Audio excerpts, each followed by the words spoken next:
ED यानी प्रवर्तन निदेशालय अपने छापों को लेकर लगातार चर्चा में बना रहता है। कोलकाता में हाल ही में एक व्यापारी के ठिकानों पर छापे मारे गए और ईडी ने इतना कैश बरामद किया कि गिनना तक मुश्किल हो गया। लेकिन सवाल ये कि इन पैसों को इस्तेमाल कौन, कब और कैसे करता है, चलिए समझते हैं। रिपोर्ट्स बता रही हैं कि पिछले कुछ महीनों में करीब 100 करोड़ रुपए के कैश को ईडी ने बरामद किया है। कानून के हिसाब से ईडी को रुपया जब्त करने की अनुमति तो है, ये पैसा उसके पर्सनल खाते में जमा भी होता है, लेकिन वो इसका इस्तेमाल नहीं कर सकता है। पैसा जब्त होने के बाद आरोपी को पैसे के सोर्स और वैध कमाई होने के सबूत देने का मौका मिलता है।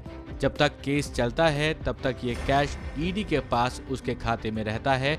अगर आरोपी अपनी इनकम का सोर्स साबित कर देता है और कोर्ट उसे मामले में बरी कर देती है, तब तो उसे ये रकम वापस मिल जाती है।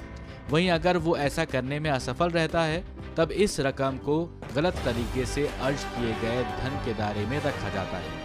लेकिन ये रुपया इस सिचुएशन में भी ईडी का नहीं होता है।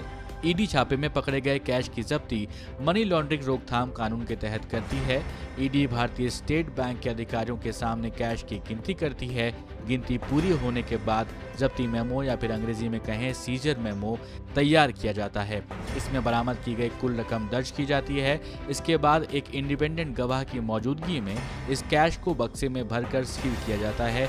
इस कैश को स्टेट बैंक ऑफ इंडिया की स्थानीय ब्रांच में भेज दिया जाता है, जहां ईडी के अकाउंट में इसे जमा कर दिया जाता है।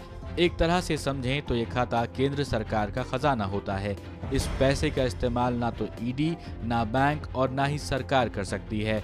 जब्ती का मुख्य मकसद आरोपी को उसका तत्काल इस्तेमाल करने से रोकना होता है। जब्ती के बाद ईडी एक स्थायी जब्ती आदेश जारी करती है।